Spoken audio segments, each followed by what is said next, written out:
I, 32F, have been going through a really tough time lately, and I need some outside perspective on whether I'm being unreasonable. This all started about 2 years ago when my ex-fiancé Nolan, 34M, and I broke up after 5 years together. We had been high school sweethearts and everyone thought we were the perfect couple. Nolan and I met when I was a sophomore and he was a senior. We bonded over our shared love of music. He played guitar in a local band and I sang in the school choir.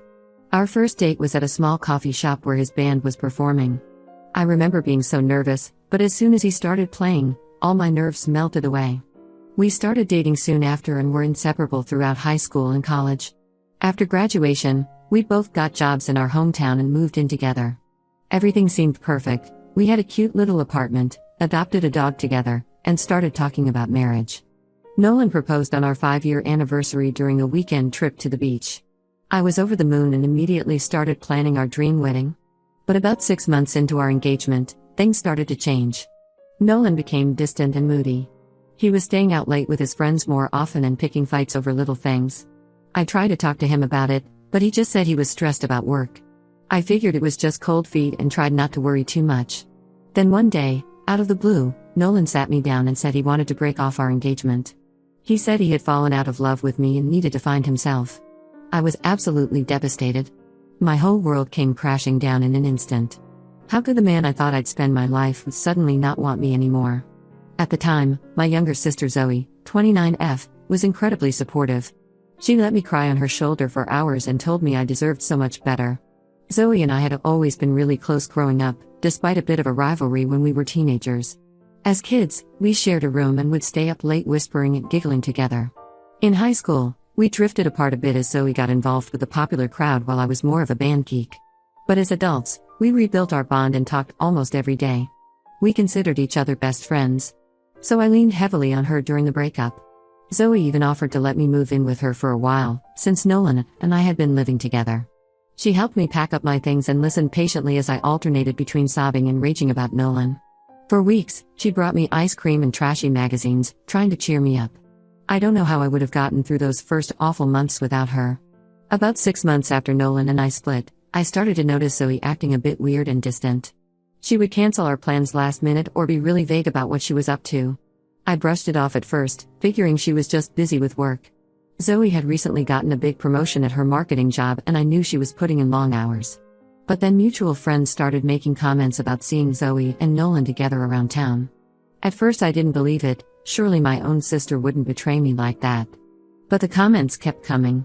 Someone saw them having dinner at a romantic restaurant. Another friend swore they were holding hands at the movies. When I confronted Zoe, she initially denied it. She got defensive and accused me of not trusting her.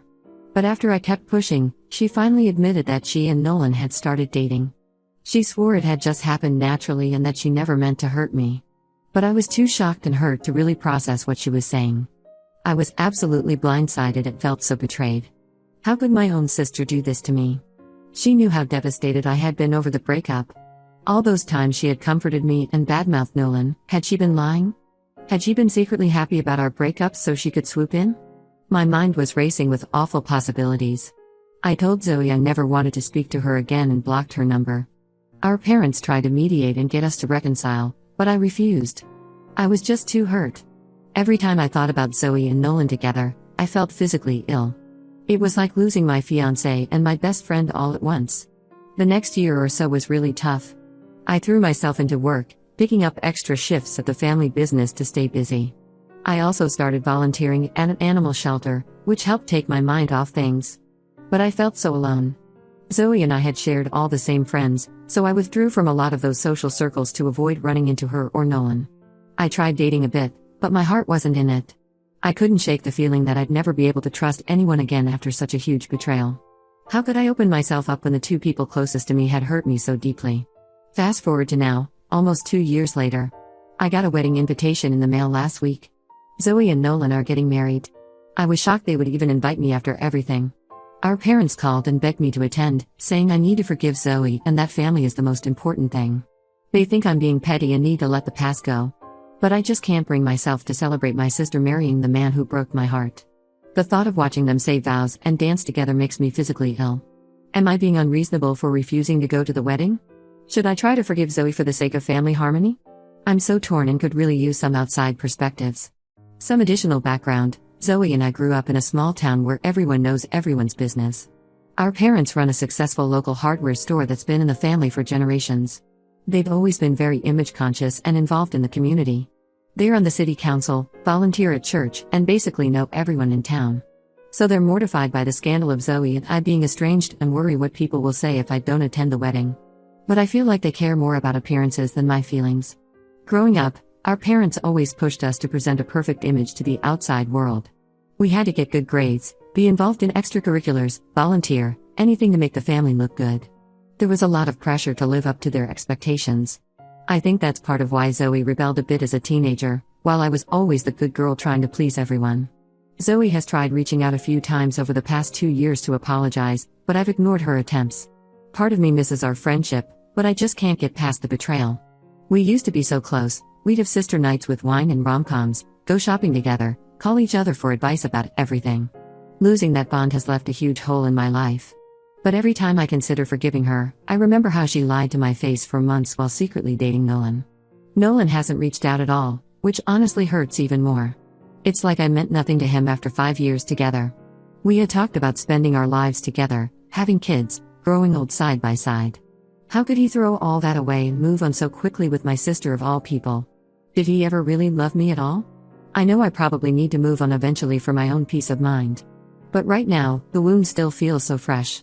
The idea of putting on a happy face at their wedding and pretending everything is fine makes me want to scream.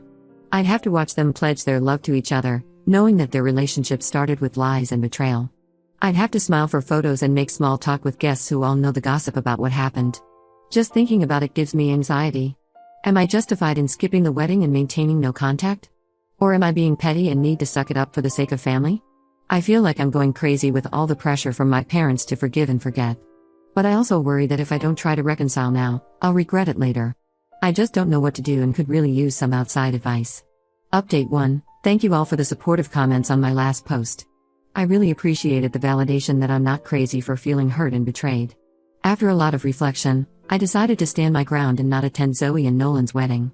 When I told my parents my decision, they did not take it well at all. My mom started crying and saying I was tearing the family apart. She brought up how she had always dreamed of both her daughters getting married and how I was ruining that vision. My dad got angry and told me I was being selfish and immature. He even threatened to cut me out of the family business. I worked there part-time, if I didn't get over myself and go to the wedding. I was pretty shocked by their extreme reaction. I knew they wanted me to go, but I didn't expect them to resort to emotional manipulation and threats. It really opened my eyes to how toxic my family dynamics are. Growing up, my parents always emphasized the importance of family loyalty above all else. We were taught to always present a united front to the outside world, no matter what was happening behind closed doors. I remember one time in high school when I got in a fight with Zoe and didn't want to attend her piano recital. My parents grounded me for a month and said I was being a terrible sister.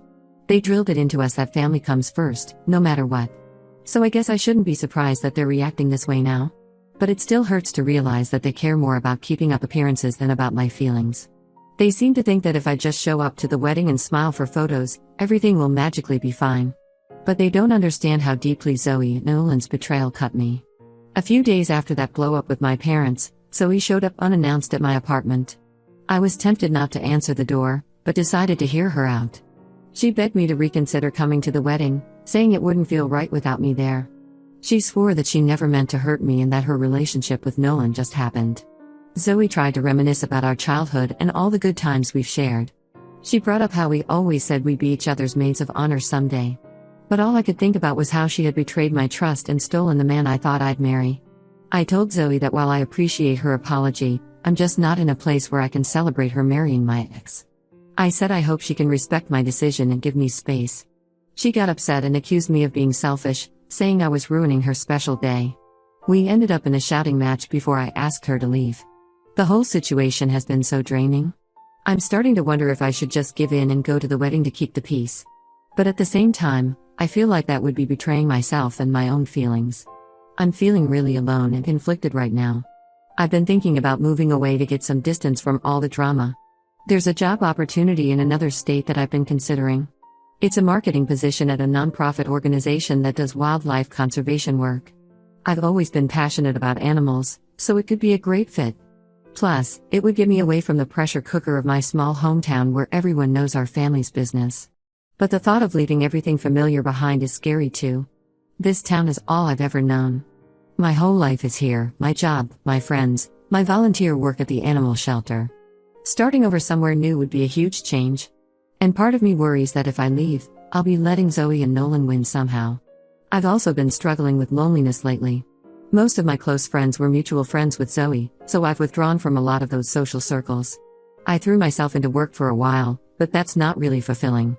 I've tried joining some meetup groups to make new friends, but it's hard to open up to people when I'm still dealing with all this family drama. There's also the issue of the family business. I've worked there part-time since high school and always assumed I'd take it over someday. It's been in our family for generations. If I move away, I'd be walking away from that legacy. I know my parents would see it as a huge betrayal. But at the same time, the thought of being tied to this town and this drama forever makes me feel trapped. I'm just so torn about what to do. Part of me wants to stand my ground and not let Zoe and Nolan's actions drive me away from my home. But another part craves a fresh start where I'm not constantly reminded of the betrayal. I don't know if I'm strong enough to stay here and deal with the fallout of skipping the wedding. Has anyone else dealt with family estrangement? How did you handle the pressure to reconcile before you were ready? I could really use some advice on setting boundaries and taking care of my own mental health in all of this. I feel like I'm at a crossroads and whatever I decide will shape the course of my life going forward. Update 2. Things have escalated even further since my last update. I thought long and hard about the job opportunity in another state and decided to go for it. I figured some distance would be good for my mental health and help me get a fresh perspective. When I told my parents about my plans to move, they completely flipped out. My dad accused me of abandoning the family and said I was ungrateful after everything they've done for me. He brought up how they had paid for my college education and helped me get established in my career. My mom guilt-tripped me, saying I was breaking her heart and that she'd never forgive me if I moved away. Their reaction just reinforced that I'm making the right decision in leaving. I realized how enmeshed and codependent our family dynamics are. It's not healthy for grown adults to try to control their children's lives like this. I spent the next few weeks quietly making arrangements for the move. I gave notice at work, started packing up my apartment, and made plans to rehome my pets with a friend temporarily until I got settled in the new city. It was bittersweet going through all my belongings and deciding what to keep or donate. So many things held memories of my life with Nolan or times with Zoe. But it also felt cathartic, like I was shedding my old life to make room for something new. Word spread quickly through our small town that I was leaving. I got a lot of concerned calls and messages from family friends asking if everything was okay. It was awkward trying to explain the situation without badmouthing Zoe or airing all our family's dirty laundry. I mostly just said I was pursuing a new job opportunity and needed a change of scenery. The day before I was set to leave town, Zoe and Nolan ambushed me at my apartment. They said they'd heard I was moving and wanted to clear the air before I left. Nolan actually had the nerve to say he hoped we could all be friends again someday. I lost my temper and told them both exactly what I thought of their actions and their upcoming marriage. I unleashed all the hurt and anger I'd been holding back for the past 2 years. I told Zoe she was a terrible sister for betraying me like that. I reminded Nolan of all the promises he had made about our future together and asked how he could throw that away so easily. I said I hoped they'd be very happy together, but that I wanted nothing to do with either of them ever again. Zoe started crying and Nolan got defensive. He said I was being dramatic and needed to let the past go. That just made me even angrier. I ended up telling them to get out and that I never wanted to see or speak to either of them again. After they left, I broke down sobbing. It was like reliving the pain of their betrayal all over again. But I also felt a strange sense of relief at finally expressing my true feelings instead of trying to keep the peace. I spent my last night in town saying goodbye to a few close friends who had stuck by me through everything. We reminisced about old times and they wished me well in my new adventure. It was bittersweet, but I felt a spark of excitement about the future for the first time in a long while. As I drove out of town the next morning, I felt a mix of sadness and hope. I was leaving behind the only home I'd ever known, along with a lot of painful memories. But I was also driving towards a fresh start and the chance to build a life on my own terms. I'm more certain than ever that moving away is the right call. I'm looking forward to exploring a new city, throwing myself into my new job, and hopefully making some new friends. It won't be easy starting over, but I think it's necessary for my healing process. To those who suggested therapy in the comments, thank you. I found a therapist in my new city and have an appointment set up for next week. I'm hoping it will help me process everything and learn to set healthier boundaries. Thank you all for your support through this difficult time. It's meant more than you know. I'll try to update again once I'm settled in my new home. Update 3. It's been about 6 months since I moved away, and I wanted to give a final update. The distance has given me a lot of clarity and perspective on the whole situation with my family. The first few weeks in my new city were pretty challenging. I felt lonely and overwhelmed, doubting my decision to leave everything familiar behind. But as I settled into my new job and started exploring the area, things slowly got better. My coworkers have been really welcoming, and I've even made a few friends through a local hiking group. I've been seeing a therapist regularly and it's been incredibly helpful. We've been working through my feelings about Zoe and Nolan's betrayal, as well as unpacking some of the unhealthy family dynamics I grew up with. I'm learning to set boundaries and prioritize my own well-being. I did end up missing Zoe and Nolan's wedding. My parents tried calling and guilting me into flying back for it, but I stood firm. From what I heard through mutual friends, the wedding was a bit of a disaster. Apparently there was a lot of family drama and people gossiping about my absence. Part of me feels guilty for causing a rift, but I know attending would have been worse for my mental health. I haven't had any direct contact with Zoe or Nolan. My parents still try to pressure me into reconciling, but I've made it clear that I'm not interested in a relationship with either of them right now. Maybe someday that will change, but for now I'm focusing on healing. The new job is going well. It's challenging work, but I find it really fulfilling. I'm learning a lot about wildlife conservation and feel like I'm making a difference. My boss has even hinted at a potential promotion coming up. I'm slowly building a life for myself here. I've joined a book club and started taking a pottery class. I've even gone on a few dates, though nothing serious yet. For the first time in a long time, I feel like I can breathe and just be myself without all the family pressure. That's not to say everything is perfect. I still have moments of sadness and anger over everything that happened. Sometimes I miss my old life and the closeness I used to have with Zoe. The holidays were especially tough being away from family. But overall, I'm in a much better place mentally and emotionally. Moving away was absolutely the right decision for me. I've started thinking about my long-term future here. I'm considering buying a house instead of renting. I might even adopt a dog. I've really missed having a pet. It feels good to be making plans and looking forward to things again. As for my relationship with my parents, it's still complicated. We talk occasionally, but there's a lot of tension. They're struggling to accept that I've built a life without them. I'm trying to maintain some connection while also enforcing healthy boundaries. It's a work in progress,